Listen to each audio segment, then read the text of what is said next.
Business होगा। आप आशीषित होंगे। चर्च आमीन बोलने वाले आमीन। सुन रहे हो? आपको विश्वास करना है बस।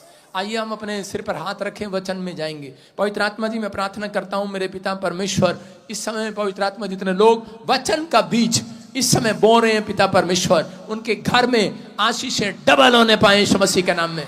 पवित्र आत्मा जी, आज मेरे पिता परमेश्वर जो ये वचन को बांट रहे हैं, इनके घर में आशीषें आए यीशु मसीह के नाम में।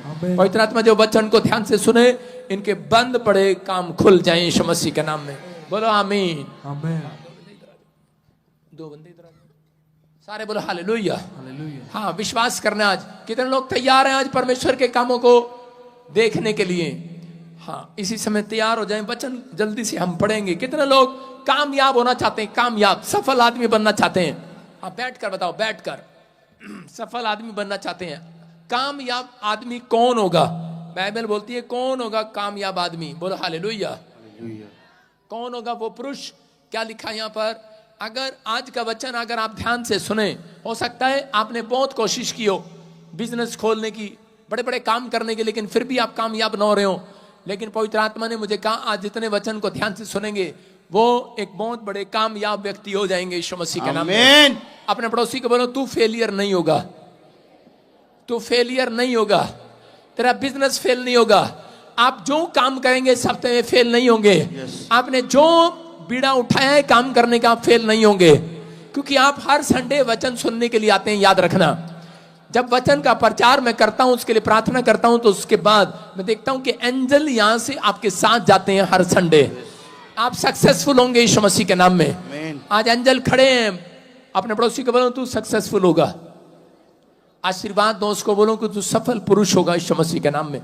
देखिए, टॉपिक है आज का हमारा, कामयाब होने के लिए, व्यक्ति बनने के लिए हम क्या करें। कह रहे जो परमेश्वर पर विश्वास करते हैं और उससे विनती करते हैं वो कामयाब रहते हैं। परमेश्वर पर भरोसा रखने वाले लोग, विनती करने वाले लोग कामयाब हो जाते हैं। लेकिन तीन काम करें। करें कि नंबर 1 करें शांत पुरुष। कौन? देखो क्या लिख रहा है, पढ़ के बता। हाँ दिखा, ये कितना शांत रहने वाला आदमी है। खुदा 3 चीजों से देखता है कामयाब करने से पहले एक व्यक्ति को। कहता है ये कितना शांत रहने वाला आदमी है। आपका बिजनेस जब तक नहीं बढ़ सकता जब तक आपके अंदर शांति नहीं होगी। अगर जो व्यक्ति शांत है वो ज्यादा काम कर सकता है। जब आपके अंदर शांति नहीं होगी तो आपका मन नहीं करेगा काम पर जाने का, आप घर रहेंगे। फिर क्या लिखा? कह रहा ईमानदार। डिपेंड करता है कि आप कितने ईमानदार हैं। अगर आप ईमानदार हैं, परमेश्वर कह रहा ढूंढ रहा है ऐसे व्यक्ति को। आज दूरबीन लेकर ढूंढ रहा है यहां पर किसी को, किसी ईमानदार पुरुष को, किसी ईमानदार औरत को, बहन को ढूंढ रहा आज, क्योंकि उसे वो कामयाब करना चाहता है। आज रात आमीन, बहुत बड़ा काम करना चाहता है उसकी लाइफ में। आमीन। कोई व्यक्ति है यहां पर ऐसा, खुद पर भरोसा कह रहा, खुदा पर भरोसा रखने वाला और प्रेरित करने वाला व्यक्ति सफल होगा यीशु मसीह के नाम में। ये 3 चीजें अपनी डायरी में डाल लो आज, कि मुझे ईमानदार होकर रहना परमेश्वर के सामने। ऐसे व्यक्ति को गॉड चुनते हैं, ऐसे व्यक्ति को चुनते हैं जो ईमानदार होगा, प्रार्थना करने वाला होगा, और करें कि अपने आप को करें कि शांत पुरुष रखने वाला। न्यायों की किताब में हम पढ़ते हैं 6 के 15 में, यहां पर एक गिदोन नाम का एक व्यक्ति है। और ये क्या करे, कुछ लोग ऐसा सोचते हैं कि मैं गरीब हूं, मैं अनपढ़ हूं, मैं 10वीं फेल हूं, मैं कुछ नहीं अपनी लाइफ में कर सकता, मैं बड़ी दुकान नहीं खोल सकता, मैं बाहर नहीं जा सकता क्योंकि मुझे इंग्लिश नहीं आती, या मैं कोई बड़ा आदमी नहीं बन सकता, मैं बड़ा लीडर नहीं बन सकता, एमएलए नहीं बन सकता, प्रधानमंत्री नहीं बन सकता, मैं कुछ नहीं कर सकता क्योंकि मेरे बाप दादाओं के पास पैसा नहीं है, हम तो बहुत गरीब घराने के हैं। परमेश्वर का आत्मा ऐसे लोगों को ही चुनना चाहता है। हालेलुया। याद रखना, जब आप परमेश्वर अमीर को कभी अमीर नहीं करेगा। सुन रहे हो? अमीर को अमीर कैसे करेगा? वो पहले ही अमीर है। परमेश्वर हमेशा गरीब को अमीर करेगा। समझ रहे? परमेश्वर छोटे आदमी को बड़ा बनाएगा। लेकिन कौन है वो? जो ईमानदार पुरुष होगा। ईमानदार, हर चीज में ईमानदार होगा, अपने चरित्र के लिए ईमानदार होगा, परमेश्वर के कामों के लिए ईमानदार होगा। पवित्र आत्मा चुनता है। गिदोन के पास एक दिन परमेश्वर जाता है और उसी समय उसको बोलते हैं गिदोन, कहता है कि उसके कानों में आवाज आती है कि गिदोन, कह रहा है कि तू इजराइल को छुड़ाने वाला कह रहा व्यक्ति होगा। कह रहा है कि इतना बड़ा पद, कहता है कि मेरा होगा, राजा जैसा पद मेरा होगा। कहता है कि परमेश्वर, कहता है शायद आप गलत एड्रेस पर आ गए हो, कहता मेरे खानदान में 10 पीढ़ियों में भी कहता है कोई आज तक इतना बड़ा आदमी नहीं हुआ। कहते हम तो छोटे से लोग हैं, साधारण से लोग हैं, गरीब से लोग हैं, हमारे पास नहीं है। लिखा यहाँ पर, उसने कहा हे मेरे प्रभु विनती सुन, मैं इजराइल को कैसे छुड़ाऊं। देख मेरे कुल, मेरा घराना मनशे में सबसे ज्यादा कंगाल है, गरीब है, फिर मैं अपने पिता के घराने में सबसे छोटा हूं परमेश्वर, सबसे छोटा, तुच्छ हूं मैं, बेकार हूं, लोग मुझे निकम्मा कहते हैं, मेरे पास कुछ नहीं है, मैं कंगाल हूं, किसी की हेल्प नहीं कर सकता, मेरे बाप दादाओं के पास इतना पैसा नहीं है। परमेश्वर ने कहा, कहता कि मैंने तेरे को चुन लिया आज रात यीशु मसीह के नाम में। कह रहा एक दिन कह रहा कि इतिहास तू ही रचेगा, इजराइल को तू छुड़ाएगा, तू उनकी अगुवाई करेगा, लोग तेरी अगुवाई में चलेंगे, तू छोटा नहीं रहेगा। याद रखना जितने आज प्रभु में कर आ चुके हैं, याद रखना आप चाहे दुनिया में घर में आपको लोग बोल रहे हो तू गरीब है, कर्जा तेरे सिर पर, तू अनाथ है, तेरी मदद करने वाला कोई नहीं है, तेरी मदद करने वाला कोई नहीं है, सब तेरे साथ धोखा करते हैं। तू इस समय सोच रहा है कि शायद मैं अपने पेट को कैसे पालूंगा, बच्चों को कैसे पालूंगा। परमेश्वर कह रहा बस ईमानदारी रखना, ईमानदार बनकर रहना, अपने आप को शांत रखना। कह रहा परमेश्वर ने अगर पसंद कर लिया, कह रहा कि परमेश्वर ने इस व्यक्ति को क्यों पसंद किया, क्योंकि ये अपनी गरीबी में शांत रहा, बुड़बुड़ाया नहीं, ये अपनी कमजोरी में, अपने हालातों में कभी परमेश्वर को कोसने के लिए नहीं गया।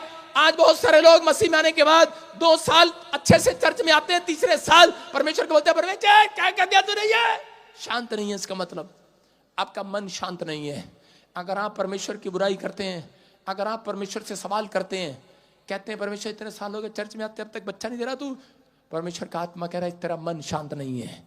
अगर तेरा मन शांत है तो याद रखना, मैं कह रहा हूं कि अगर आपको कुछ मिले ना मिले, कुछ मिले ना मिले, लेकिन परमेश्वर ने आज फैसला ले लिया है, कह रहा है अगर मुझे इनके खानदान में एक भी लड़का शांत मिल गया, एक भी बेटी शांत मिल गई, एक भी बेटा ईमानदार मिल गया, कह रहा है इतिहास रचवा दूंगा आज रात।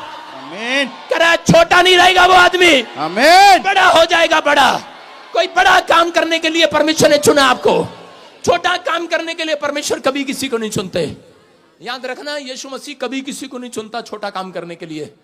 जो व्यक्ति परमेश्वर पर विश्वास करता है, ईमानदारी से चलता है, प्रभु पर भरोसा रखता है, प्रार्थना करता है, कह रहा जल्दी से उखड़ता नहीं है, छोटी बात के लिए उसको गुस्सा नहीं आता, परमेश्वर ऐसे व्यक्ति को चुनते हैं और कोई बड़ा आदमी बनाते हैं यीशु मसीह के नाम में। आज मैं कह रहा हूं कि ये मायने नहीं रखता कि आपके पास पैसा है या नहीं है, आपके पास कितनी क्वालिफिकेशन है, ये मायना नहीं रखता कि आप कितने पढ़े लिखे हैं या नहीं, ये मायना नहीं रखता। मायना ये रखता है परमेश्वर आपके साथ है कि नहीं, मायना ये रखता है उसकी दृष्टि आपके ऊपर है कि नहीं, मायना ये रखता है वो आपके साथ है कि नहीं। मैं कह रहा हूं कि आज पवित्र आत्मा ने गिदोन को कहा, गिदोन मेरी दृष्टि तेरे ऊपर होगी है। बोलता है मैं तो छोटा सा आदमी हूं, मेरे पास कुछ भी नहीं है। परमेश्वर ने कहा मैंने देख लिया है, मेरी नजर तेरे ऊपर पड़ गई है। कह रहा है तू ईमानदार है, तू ईमानदार है अपने कैरेक्टर में, अपने चरित्र में, तूने कभी मुझे धोखा नहीं दिया, तूने जो कहा वो करके दिखाया। कहता है कि तू लोगों की हेल्प करने वाला आदमी है। कहता है सुन कर तू अपने माँ बाप की सेवा करने वाला आदमी है, तू आज्ञाकारी है, अपने अगुओं के साथ चलने वाला आदमी है। कहता है जा मैं तुझे कह रहा है इजराइल का राजा बनाऊंगा, इजराइल के ऊपर अगवा बनाऊंगा। हालेलुया। याद रखना आज के बाद कह रहा है अगर ईमानदार कोई मिला, परमेश्वर की दृष्टि होने वाली, आज वो कैमरा लेकर ढूंढ रहा है किसी को। आप अपने गांव में सरपंच नहीं बन सकती हैं यीशु मसीह के नाम में। आज कोई अपने गांव में सरपंच बन सकता है। आप छोटे से आदमी को, एक बार एक आदमी प्रार्थना कराने के लिए आया मेरे पास, कहता है जी मेरे पास 1 रुपया भी नहीं है अपने बच्चों को पालने के लिए, जॉब नहीं है। मैंने कहा उस समय में सरपंच वो बनते थे गांव में जो जाट होते थे, बड़े पंडित परिवार, मतलब ऊंची ऊंची कास्ट के लोग होते थे। उस समय की बात बता रहा हूं। और समय में करे कि एक इलाका था, वहां पर वो ही बनते थे। पता नहीं जब वो मुझे मिला, वो एक हरिजन फैमिली से था, और मैंने उसको हाथ रखा उसके सिर पे। मैंने कहा तेरी पत्नी सरपंच नहीं बन जाएगी। कहता हंसने लगा, कहता पादरी साहब क्या करें, खाने को रोटी नहीं है, गांव वाले तो दारू मांगेंगे जब इलेक्शन होगा, हम कहां से लाएंगे इतना। अरे मैंने कहा परमेश्वर का फेवर होगा। और उस साल ऐसा नियम बना, कहते कि इस गांव में इस साल इलेक्शन सिर्फ रिजर्व कोटे का होगा। हालेलुया। समझ रहे कौन सा क्या बोलते हैं, कोई भी हो SC BC कोटे में से होगा। और उसका नंबर आ गया, लोगों ने पकड़कर उसको खड़ा कर दिया। कहते हम सपोर्ट करेंगे तेरी, तू खड़ी हो जा, जब जीतेंगे हमारा काम बनाइयो। और जिस दिन वो जीत गई उसने उनको लात मार देगा, चट हालो ईमानदारी से काम करूंगी गांव में। आज मेरी सेवकाई को कितने साल हो गए हैं? 15 साल। आज तक वो अपने गांव में उनके घराने में से सरपंच बनते आ रहे हैं। हालेलुया। आपको समझ में आ रहा है? आपको समझ में आ रहा है? कोई ना कोई ऐसे तरक्की करता आ रहा है। कई प्लान, मुझे नहीं पता, कई प्लान वो जीत गए हैं। परमेश्वर सुनता है। ईमानदार व्यक्ति को परमेश्वर आगे लेकर आने वाला है। आमीन। ईमानदार व्यक्ति का बिजनेस आगे आएगा, उनके बच्चे आगे आएंगे। बस आपको हाथ उठाकर कहना, परमेश्वर मेरे बच्चों को ईमानदार बना दे, मेरी फैमिली को, मेरे परिवार को शांत पुरुष बना दे। आज शांत पुरुष बना दे। पवित्र आत्मा गुस्से करने वाला नहीं। याद रखना, परमेश्वर गुस्से करने वाले आदमी के साथ नहीं चलता। जो क्रोधी मनुष्य हैं उनके साथ नहीं चलता परमेश्वर। जो छोटी छोटी बात पर गुस्सा कर जाते हैं। मुझे लोग गुंडा, शराबी, नशेड़ी, पता नहीं क्या क्या बोलते थे जब मैं छोटा सा था, छोटी सी उम्र में। मैं आपको बताता हूं कि मैं 5वीं क्लास तक मेरे बाप ने मेरे को सरकारी स्कूल में पढ़ाया। हम एक छोटे से परिवार में, छोटे से गांव में रहने वाले व्यक्ति थे और इतना पैसा नहीं होता था उस समय में। लेकिन मेरे डैडी का पता नहीं क्या तुक्का लग गया, बड़ा पैसा आ गया कहीं से। और उसके बाद उसने 6वीं में मुझे इंग्लिश मीडियम स्कूल में करा दिया। और इंग्लिश मीडियम स्कूल में गया, लोग मेरे से इंग्लिश में बात करते, डरते, मुझे समझ में नहीं आता। मैंने कहा, डैडी तू कौन से स्कूल में भेज दिया मुझे? मैं इस जोगा नहीं हूं, यहाँ बड़े आदमियों के बच्चे पढ़ने आते हैं। डैडी ने कहा, चुप, अब हम भी बड़े हो गए हैं तो यहाँ पढ़ेगा। मैंने कहा, अरे क्या कर रहा है तू? इनकी इंग्लिश की मुझे समझ में नहीं आ रही है। वो मुझे पढ़ाई जा रहे, करी जा रहे, 6ठी क्लास में। लेकिन उसमें क्या हुआ कि एक टाइम ऐसा था कि डैडी को बस सिर्फ इंग्लिश मीडियम स्कूल में फीस देता था। वो चाहता था कि मेरा बेटा मेरे से तरक्की करे, बड़ा आदमी बने, मेरा बेटा बड़ी नौकरी लगे। वो सब भाइयों में से मुझसे प्यार करता था इस सोचकर, क्योंकि मेरे नंबर बटाते थे। क्योंकि 5वीं तक तो सबके आते हैं ज्यादा नंबर आते थे। डैडी ने कहा, ये लड़का कुछ बन सकता है, इंजीनियर बनेगा, डॉक्टर बनेगा, पढ़ाई करेगा। मैं उस समय में मैंने कहा, डैडी तू सारी तनख्वाह तो यहां दे देता है। तो मैं उस समय में कभी अपने बाप से, अपनी माँ से जिद नहीं करता था, मुझे चॉकलेट दे, मुझे अच्छा खाना दे, मुझे ये दे, वो दे। लेकिन मैं जब स्कूल में जाता, जब मैं इंग्लिश मीडियम स्कूल में गया, लोगों के बच्चे कार में आते थे, मैं साइकिल पर जाता था। मेरा डैडी मुझे मर्द की तरह, एक बच्चा आगे, एक हैंडल पे, एक पीछे, खुद चल आ गया और चलता था ऐसे लेकिन छोड़ के आता था, हमें शर्म आती थी उस स्कूल में जाते हुए। उनके टिफिन खुलते थे, इतनी अच्छी अच्छी स्मेल आती थी।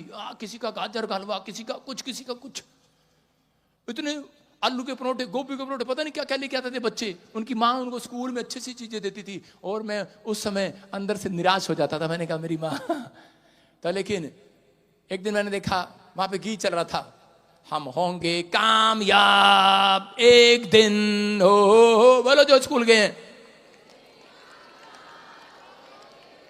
सुनो। मुझे उस दिन मौका मिल गया। मैंने कहा, आज मैंने किसी का गजरेले का डब्बा चोरी करके खाऊंगा, हम होंगे कामयाब और मैंने वो गजरेले का डब्बा निकाला, उधर गीत चल रहा था नीचे, कह रहे हम होंगे कामयाब। मैंने कहा, मैं भी हो गया कामयाब आज खाने में मैडम रोज स्कूल में सिखाती थी, प्रेयर में जब खड़े होते हैं, पता है आपको, सारा स्कूल प्रेयर में खड़ा होता है कि नहीं? और गीत गाते हैं, हम होंगे कामयाब। मैंने कहा, और मैं वहां से बंक मार के सीधा क्लास में आदत पड़ गया मेरे को, और रोज जाता आदत पड़ गया। मैंने कहा, वही ना मेरे बाप के लड़कों को देखते हैं ये बड़े टिफिन सजा के लाते हैं। और खाया, और अगली बार देखा एक लड़का हलवा लेके आया था। मैंने कहा, यार ये हलवा लेके आया, हम होंगे कामयाब। अगले दिन खाया, भाई साहब मैडम ने देख लिया और मैडम ने मेरे यहां पर ऐसे हलवा चोर मेरे यहाँ पे चिट लगा के मुझे स्कूल के बाहर ऐसे खड़ा कर दिया। बच्चे आ रहे करे, हलवा चोर, हलवा चोर। मैंने कहा, ओ प्रभु, पता ही नहीं था प्रभु का तो लेकिन उन्होंने कहा, इसकी माँ को बुलाओ। मेरी माँ को स्कूल में बुलाया गया। मेरी माँ कह रही, नाक कटवा दी। मैंने कहा, पहले ही कहा था, कैसे स्कूल में डाल दिया मैंने कहा, तुम्हें पहले सोचना था, ये बच्चे कभी चिप्स लेके आए, कभी बड़ी बड़ी चीजें लेके आते हैं, मुझे शर्म आती है, तो मुझे पैसे नहीं देते और चोरी नहीं करूंगा और क्या करूंगा। हो सकता है कि आपके बच्चे भी ऐसा सोचते हो, समझ रहे हैं कि नहीं? कई बार हम ऐसी सिचुएशन में चले जाते हैं, वो दुख, वो समस्याएं हमने अपनी लाइफ में देखा। लेकिन मेरी माँ ने जब डंडा उठाया प्रिंसिपल के सामने, वो मुझे मारते मारते रुक गई और उसकी आंख में आंसू थे। वो कहने लगी कहती कहती तेरी गलती नहीं है, ये कसूर मेरा है, मैंने तेरे को खाना बना के देना था, अच्छा लेकिन नहीं था। लेकिन मैंने उस दिन से, जिस दिन से प्रभु को जाना, मैं जानता हूं अपने बचपन को, जिस दिन से मैंने जाना, आज परमेश्वर ने मुझे, मैंने एक दिन पवित्र आत्मा मेरे पास आया, उसने कहा सुन, कह रहा मैं तुझे एक देश का बहुत बड़ा आदमी बनाऊंगा। जिस दिन मैं प्रभु में आया, मैंने कहा परमेश्वर कैसे होगा, मैं तो छोटा सा आदमी हूं, मैं तो जेल में उस समय। परमेश्वर ने कहा मैं तुझे जेल से आजाद कराऊंगा, पूरी दुनिया में महान करूंगा, तेरे पास बड़े बड़े लोग आया करेंगे, जिसके लिए तू प्रार्थना करेगा चंगा हो जाएगा, बड़े बड़े लोगों के काम बनेंगे। आज वही परमेश्वर है। आज मैं हैदराबाद में गया, लाखों लोगों को मैं खिलाता हूं आज यीशु मसीह के नाम में, लाखों लोगों को दान देता हूं, आज लंगर लगाता हूं लाखों लोगों के लिए। हालेलुया। परमेश्वर ने कहीं से कहीं पहुंचा दिया। मैं क्या कह रहा हूं, अगर पवित्र आत्मा ने मेरी ईमानदारी देखी, याद रखना, अगर आपने अपनी जिंदगी में कुछ भी किया है, पाप किए हैं, गलत काम किए हैं, लेकिन प्रभु में आने के बाद आपने एक फैसला ले लिया है कि परमेश्वर मैं ईमानदारी के साथ चलूंगा, याद रखना तुम्हारे घर में आपको पेट नहीं पाल रहा होगा बच्चों का, लेकिन आज के बाद परमेश्वर आपको ऐसा बनाएगा, आप पूरे गांव का पेट पालने वाले बनेंगे यीशु मसीह के। आपका इतना बड़ा बिजनेस होगा, आप आशीषित होंगे। चर्च आमीन बोलने वाले, आमीन।